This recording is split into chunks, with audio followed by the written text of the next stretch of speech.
Hello po sa inyong lahat. Isang magandang umaga po sa inyong lahat. Ngayon po ay 10 ng Hunyo 2026 anyo at ang oras po ngayon dito sa Los Angeles, California ay alas 6:36 ng umaga, araw po ngayon ng Miyerkules.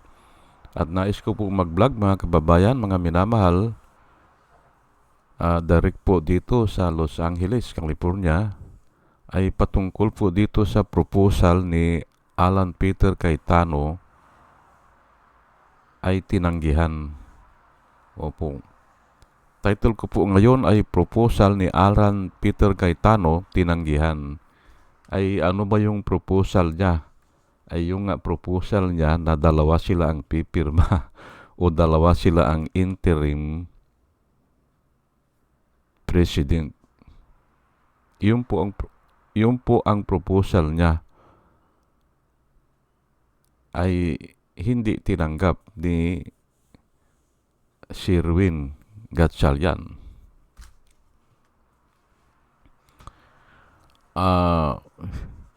Hindi uobra, tinanggihan, nahalata siguro na ito ay isang trap. Ganyan po ano.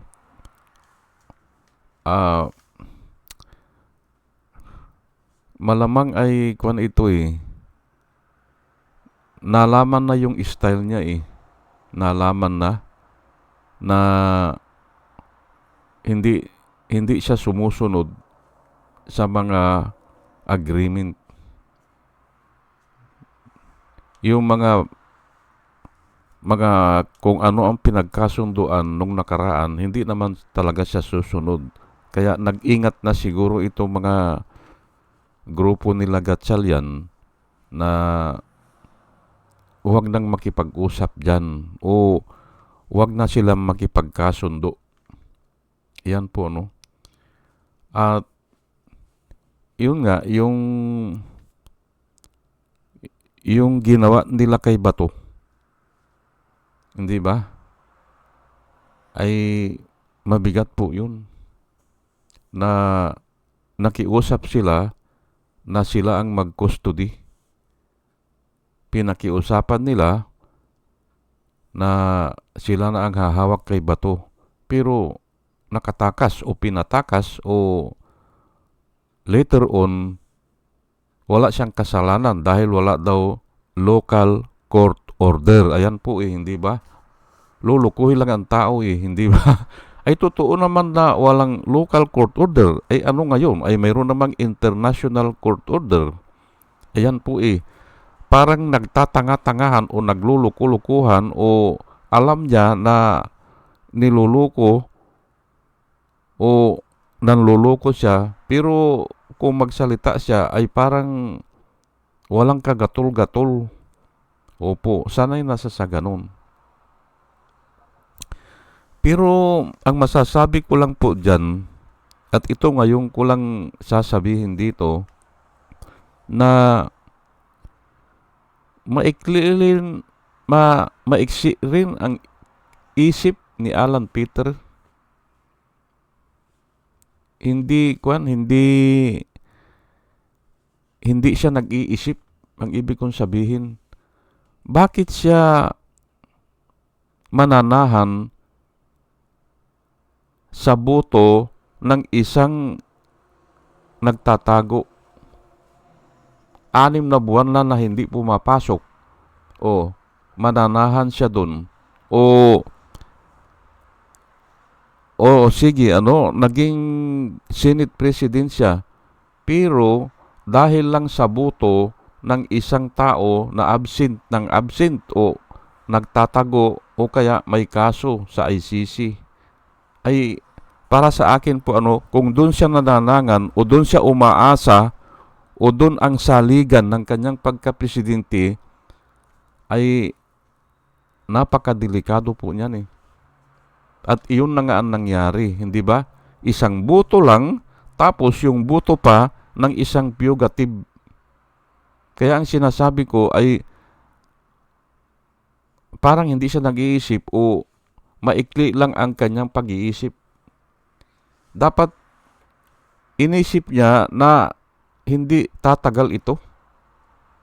Oh, ay pero nga sa kagustuhan niya maging presidente, hindi ba? Gustong-gusto niya maging Senate President kahit na ganun ang sitwasyon ay pinili na niya, hindi ba? At noon pa, sinasabi ko na hindi tatagal yan. Kasi nga, hindi naman papasok si Bato eh. O, ay kung umalis na si Bato, adi nakwan na siya, nadidelikado na.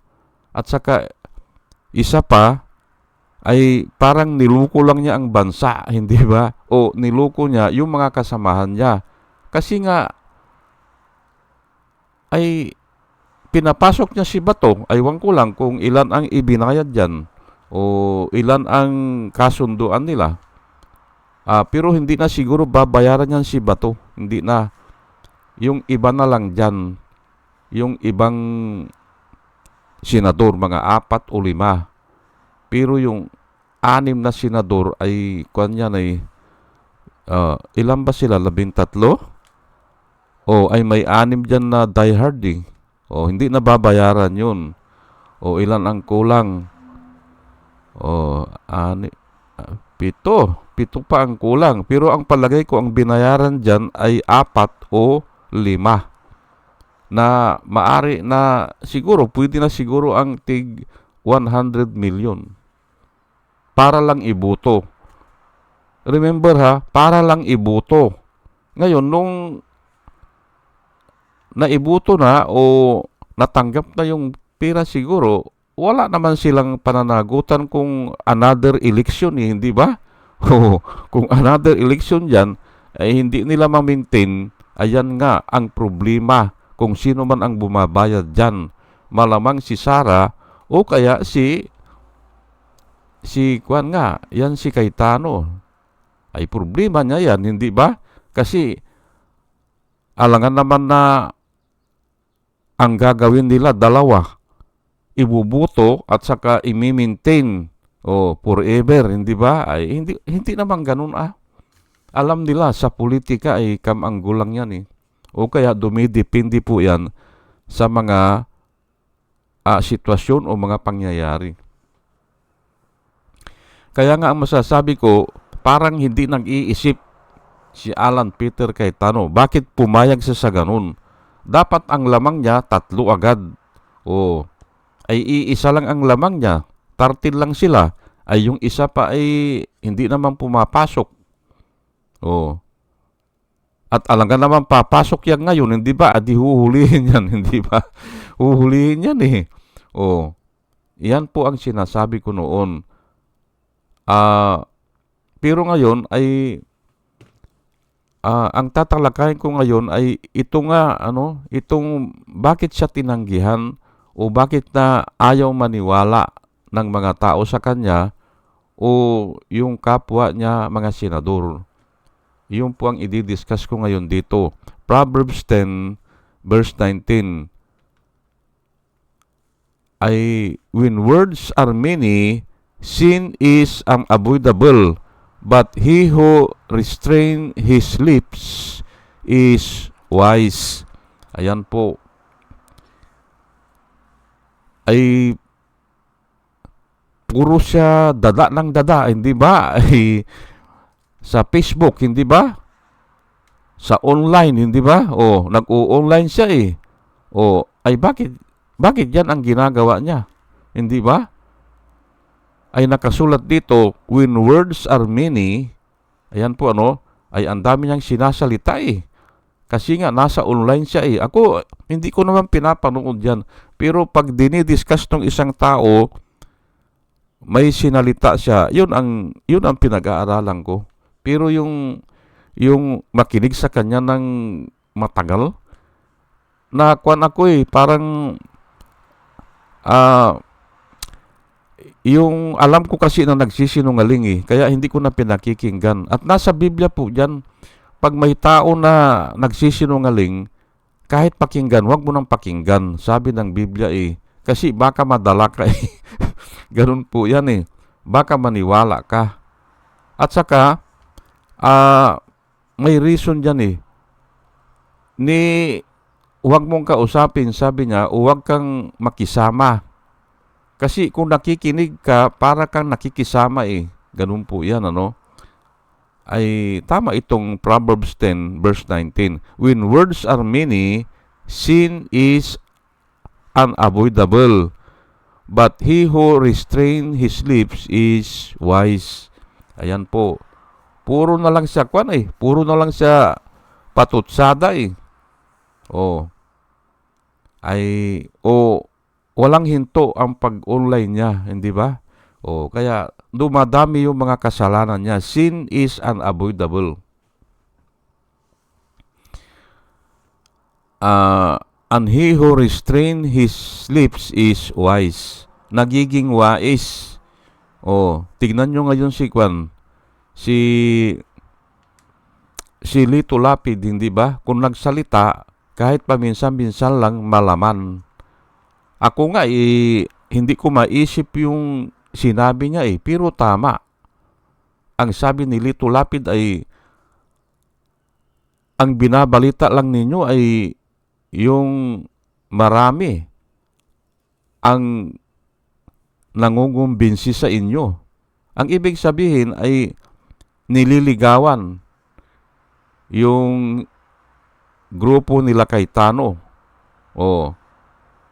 Ay natural lang po yan eh. Kasama po yan sa politika eh. Politika nga yan eh. I-convert ka nila o kaya ay maisama ka nila sa kanilang layunin. Politika po yan eh. Pero ang sabi ni Lito Lapid, pero hindi nyo naman kanya binabalita na nililigawan nyo rin ako. Adi, isang salita lang, pero mabisa, hindi ba? Kaya nga wise yung nakasulat dito, but he who restrain his lips is wise. Pwede ka magsalita, pero yung may meaning. Hindi ko maisip yun na tama yung sinabi talaga na talagang tumpak na tumpak at walang maisagot yung kabilang panig nila Cayetano. Kasi ang pinapalabas ni Cayetano, nililigawan na raw si Joel Villanueva, si Chis Escudero, at saka yung iba pa, nililigawan para kumampi na kila Gatchalian. Ay ang sabi ni Lito Lapid ay, bakit yan lang ang binabalita nyo? Bakit? Kayo, hindi ba kayo nanliligaw? Hindi ba? Ganun po eh. Parehas lang po yan eh. Ang reason ko noon, parehas lang kako yan kasi yan ang patakaran eh. Yun ang patakaran dyan eh. Siyempre ay kukumbinsihin ka nila eh sa pamamagitan ng salita.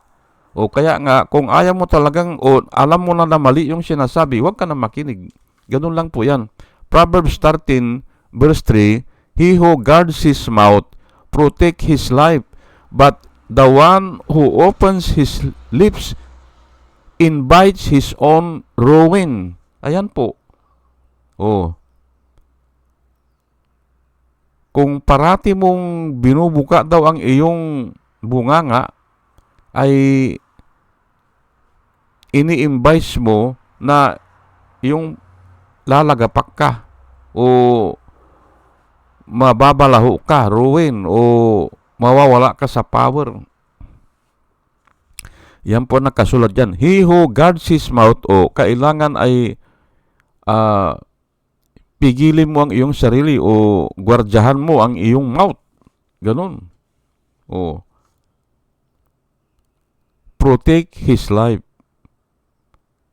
Kahit na may gusto kang sabihin ay pag-aralan mo maigi. Guard your mouth ka eh. Kasi pag naisalita mo na, mahirap nang bawiin eh.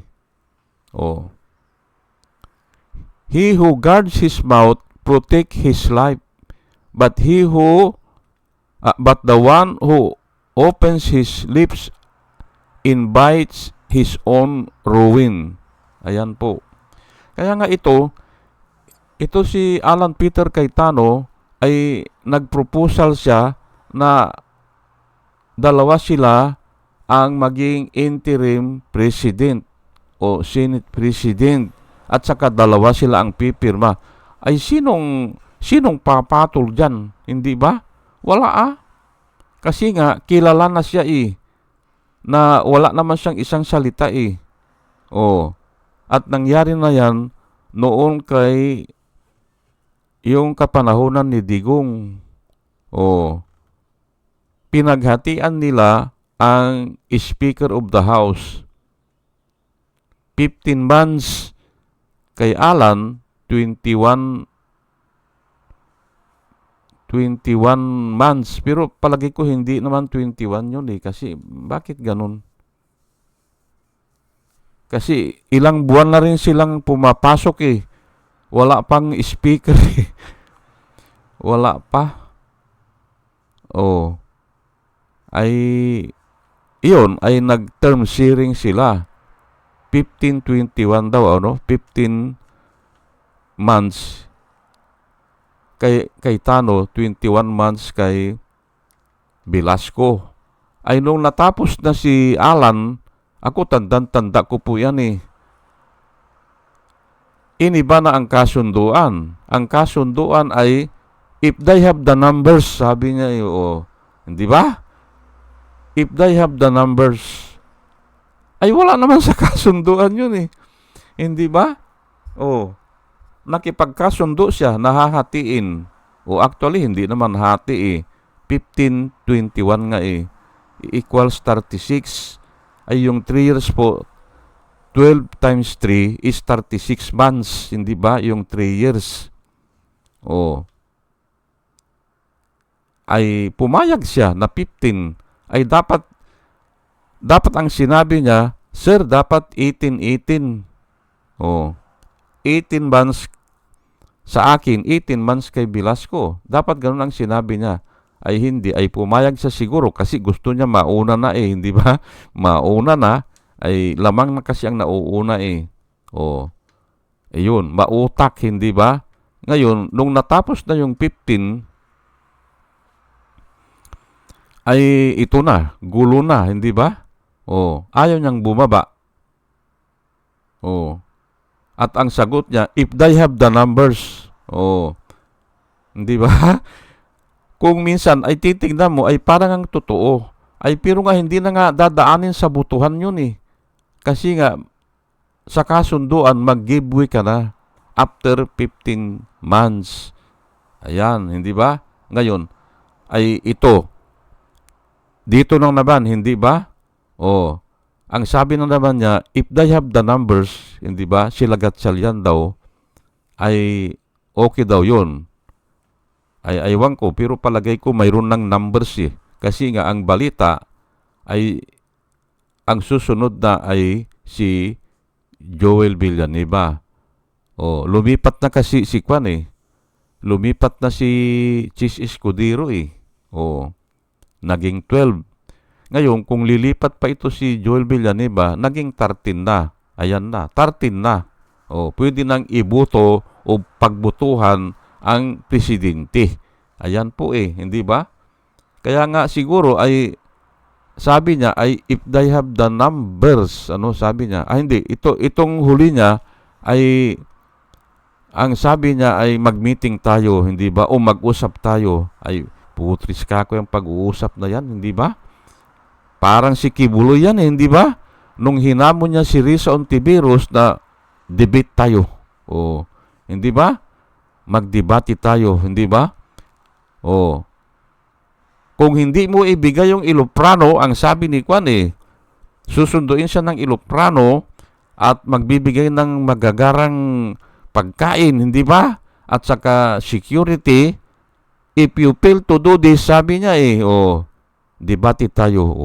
Ay, ito din si Kwan si Kwan ito si Alan Peter Cayetano mag-usap tayo, hindi ba? Ganun mag-meeting tayo. May proposal ako. Ayun palang ipro-propose niya na dalawa silang pipirma. Ay paano papayag dyan, hindi ba? Ay parang kwan po yan parang kasal yan yang Ini agreement, parang kasal yan eh. Na yung kasal, hindi naman pwede yung tatlong tawang ikakasal eh. Hindi ba? Isang babae at saka isang lalaki lang. Manunumpa sila. Hindi ba? Ay bakit eh? Gusto ni Alan eh, dalawa sila ang manunumpa. Oh, ayan na nga. Eh ngayon, in-honor na po ng kwan eh. Land Bank na ang pipirma lang ay si Gatchalian eh. Oh, ayan na po, hindi ba? Ay walang natin At itong panghuli po dito natin mapapatunayan po na ang Biblia totoo, na a good name is better than silver or gold. Ayan po ang alam natin. Pero basahin ko na lang po itong Proverbs 22 verse 1. A good name is more desirable than great riches. To be esteemed is better than silver or gold. Ayan po ay mabaho na ang pangalan ni Alan Peter Cayetano Oh, mabaho na ay dito natin napapatunayan na to be esteemed is better than silver or gold, at saka yung a good name is more desirable than great riches. Ayan po. Hindi ba? Kasi ayaw na siyang paniwalaan Hindi ba? At hindi po natin kasalanan yan. Kasalanan niya yan. Kasi ay siya ang gumagawa ng pangalan niya Hindi ba? Kayo po, tanungin ko kayo. Kasalanan ba natin yan? Hindi Siya ang gumagawa niyan Kung ano-ano ang mga pinaggagawa. Hindi ba? At saka ang mahirap dyan, yung katulad yan nag-apply siya ng custodian. Ay yun pala, ay mayroon siyang sasabihin na hindi naman kanya pwedeng pigilin yan kung aalis siya. Ay bakit nag-apply ka ng custodian, hindi ba? Common sense lang naman common sense ay nag-apply ka ng custodian, hindi ba? Ay dapat ay i-maintain mo, pangalagaan mo yung presence niya dyan. Ay hindi ang sasabihin mo ay wala naman kanyang local court order, kaya hindi ko siya pwedeng pigilan. Ang hirap makipag-usap sa ganyang tao, hindi ba? At ito nga, susunod ito ngayon si Kwan kung huhulihin na yan, si Robin Hood Padilla, kasi obstruction of justice, at sasakyan pa niya ang ginamit, hindi ba? Ay hindi siya nag-iisip, hindi ba? Lumalaki po ang kaso pag gumamit ka ng sasakyan. Opo. Doon sa amin, may nagnakaw, hindi ba? O ninakawan yung bahay. Ay, ang tanong nung barrio captain agad doon sa ninakawan may narinig ka bang sasakyan? Wala sir, sabi niya. Alam na niya kung sino ang nagnakaw. Doon lang yun sa amin. At nung na-pinpoint niya, ay kilala naman niya mga magnanakaw doon sa amin Hindi ba? Sabi niya, tapos ng kaso, sabi niya. Napaamin ko na. Ganun po hindi ba? Kasi walang sasakyan. Pero kung may sasakyan, ay galing sa ibang lugar yon. O kaya ay malaki-laki yan. Hindi niya kaya. Ganun po hindi ba? Ay ito si gumamit ng sasakyan, ay additional po yan ayan din, hindi nag-iisip, hindi ba? Hindi nag-iisip. Sige po hanggang dito na lang po at dalayan ko po sa Panginoon sa ating pakikinig po ay magkaroon tayo ng wisdom na nanggagaling sa Kanya sa Panginoon nga. At muli mga kababayan, mga minamahal, isang magandang umaga po sa inyong lahat at salamat po sa inyong pakikinig. Salamat po ng marami. Salamat po.